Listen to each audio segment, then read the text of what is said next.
साथियों, India rural news में आपका हार्दिक स्वागत है। आज हम पहुंचे हैं ग्राम पंचायत नांगल कला। सरपंच शंकर लाल यादव, जो कि पिछले 13 महीने से निलंबित चल रहे थे।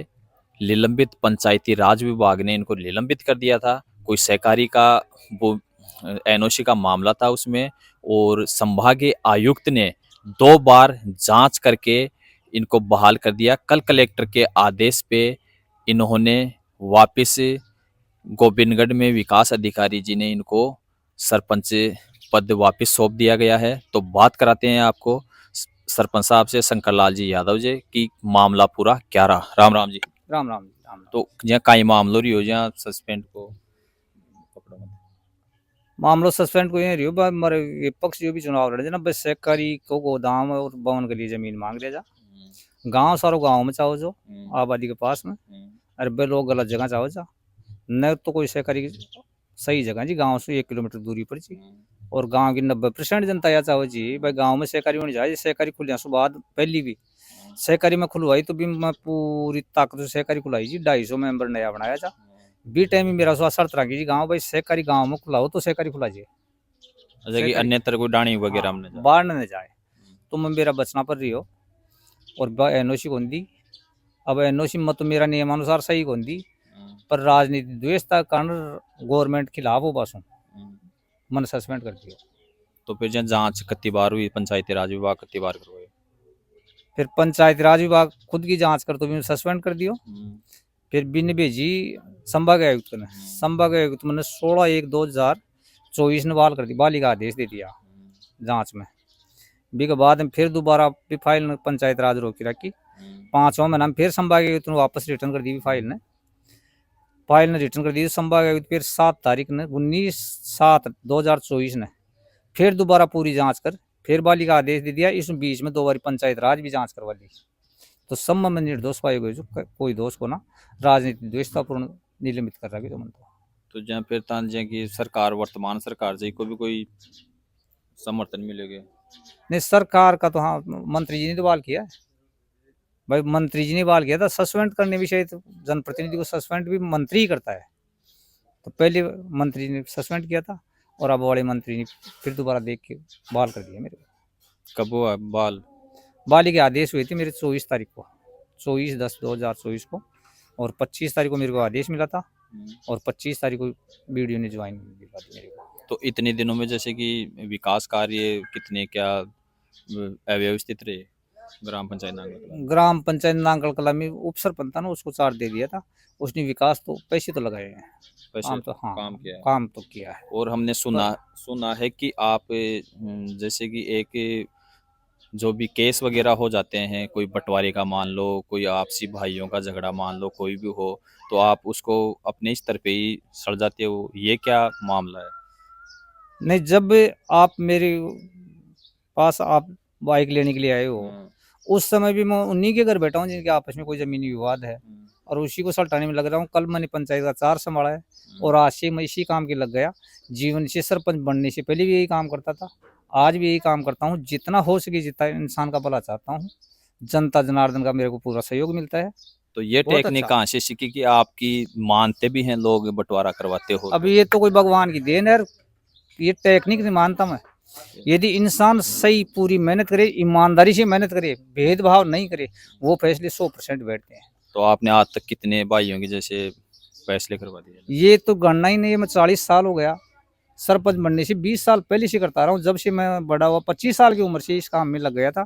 और भगवान की कोई देन है, विधाता क्या है क्या नहीं है, उस समय से भी लोग मेरी बात मानते हैं। बहुत बड़े बड़े यहाँ पंचायत स्तर के नहीं, तहसील स्तर के नहीं, जिला स्तर के बाहर 10-10, 20-20 किलोमीटर है ना, वहाँ भी फैसले बिठा कर आया हूँ। पर जिंदगी में मेरा एक सोच रहा है और एक नियम भी रहा है। अजान से अजान आदमी मेरे को फोन कर दिया या बात बता दी ना भाई, ऐसे विवादित मामला उलझ रखा है, उसमें मेरे को चाहे 10 बार जाना पड़े, गाड़ी रखता हूँ मैं। गाड़ी का डीजल भी आज तक किसी से मैंने जिंदगी में नहीं लिया है, जिंदगी में नहीं लिया। निस्वार्थ सेवा कर, बिल्कुल निस्वार्थ सेवा करता हूँ, सरपंच बनने से पहले भी और सरपंच बनने से बाद भी।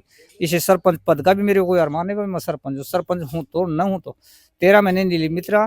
5 साल पहले बीच में मेरा कार्यकाल नहीं था, उस समय में वैसे के वैसे ही काम करता था। कोई प्रभाव नहीं पड़ता। जीत हमेशा सत्य की होती है, सत्य विजय होता है, परेशान हो सकता है, पराजित नहीं हो सकता सत्य कभी भी। वो तो खैर आपने करके दिखाई हाँ, दिया। ये आपके सामने। इससे पहले भी हम्म, मेरे 376 का केस लग गया था सरपंच बनते ही, हम्म, तो उसमें मैंने एक दिन भी कहीं जाके पैरवी नहीं की। जो 376 का केस लगा, अपने संदीप जी सारस्वत थे डिप्टी, उनसे मेरी बात हुई थी। मैंने डिप्टी साहब को यही कहा, भाई मैं यदि गलत हूँ और 376 की धारा लगती है तो जेल में बंद कर देना, कोई दिक्कत नहीं मेरे को, और नहीं आप जांच करो, ढंग से जांच कर लो, यदि बरी हूँ तो बरी हूँ।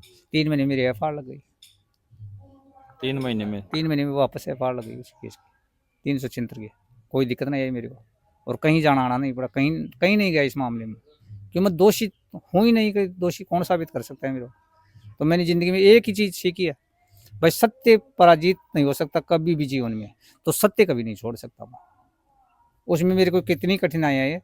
पहले मेरे को वीडियो साहब थे भागीरथ जी मीणा, तो उन्होंने कहा था भाई पंचायत की एनओसी दे दो आप, ये सहकारी वाली। सहकारी वाली, नहीं आपकी धारा 38 की लगी। तो मैंने डायरेक्ट कहा था बड़ी मीटिंग में, भाई 38 की क्या 39 की भी लग जाए, कोई दिक्कत नहीं, गाँव के जो गाँव मेरे को सरपंच बनाया उसकी इच्छा गाँव में सहकारी की है, वहीं रहूंगा, सरपंच मेरा पद रहे नहीं रहे कोई मतलब नहीं है, इतना बड़ा कोई पद नहीं है, ये मानते हो क्या आप?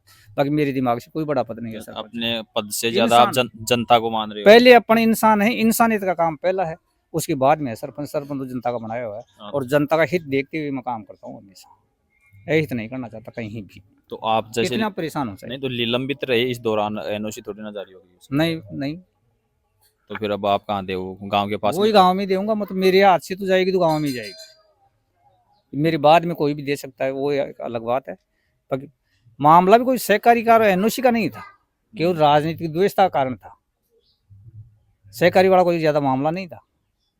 पर वो पॉइंट लेके भाई इस पॉइंट से कर सकते हैं, वो भी मेरे को गलत किया गया था, नियमों में कहीं भी नहीं है ऐसी कोई चीज नहीं है भाई धारा 38 की लगे, पर राजनीतिक द्वेष का कारण लगा दी तो लगा दी। वो तो 13 महीने का आप संकट था, वो कट गया। हाँ, संकट भी कहते, मैं तो संकट नहीं मानता हूँ, मैं संकट इसलिए नहीं मानता हूँ, सरपंच पद को मैं इतना महत्वपूर्ण ना मानता ही नहीं हूँ, मेरा जो भी कर्म था वो करता रहा हूँ तेरे मन। डेली जाना और हाँ, बस लोगों के वही लोगों के काम सल्टाना और वही करना, काम सल्टाना। और सबसे पहले प्राथमिकता देता भी उन काम को, मैं सरपंच के पद को ज्यादा महत्वपूर्ण न मान के उन्हीं कामों को महत्व देता हूँ मैं। भाई मुख्य काम तो सरपंच के ही होते हैं, हो सकता है लोगों के दिमाग में सरपंच के काम विकास मानते होंगे, विकास को सेकंड नंबर में तरजीह देता हूँ। पहले आपस के भाईचारा, जब कोई थाने में भी चला गया मेरे को मालूम पड़ गया ना, तो वहां भी हाथ जोड़ के मैंने वापस लाके लोगों को घर बिठाया, भाई आपके रिश्तेदारों को बुलाते हैं, 5 आदमी और बुला लेते हैं, फिर फैसला करेंगे। तो मैंने जिंदगी में यही सीखा, भाई घर बैठ के फैसला करो। तो लगभग ऐसा तो कोई आपके नांगल कला में कोई केस नहीं होगा जो कि रेवन्यू कोर्ट में चल रहा हो बंटवारे का? नहीं चलते तो हैं कई, पर उसमें भी कोशिश ये रहती है पूरी, मिल बैठ के घर बैठाओ, और बैठाना ही पड़ेगा वाजिब तरीके की, कहता हूँ सच्चाई कहता हूँ, भाई सच्चाई वाला फैसला करोगे तो ही होगा, नहीं जिंदगी भर लड़ते में तो जिंदगी भर लड़ते रहो, कोई दिक्कत नहीं। कोर्ट में तो झूठ कोर्ट में हारेगी, सच्चाई जीतेगी, ये तो टाइम ज्यादा लगता है, पर उसमें टाइम नहीं, रेवन्यू के मामले में पीढ़ियां बर्बाद हो जाती हैं, पीढ़ियां बर्बाद हो, इससे कोई मतलब नहीं।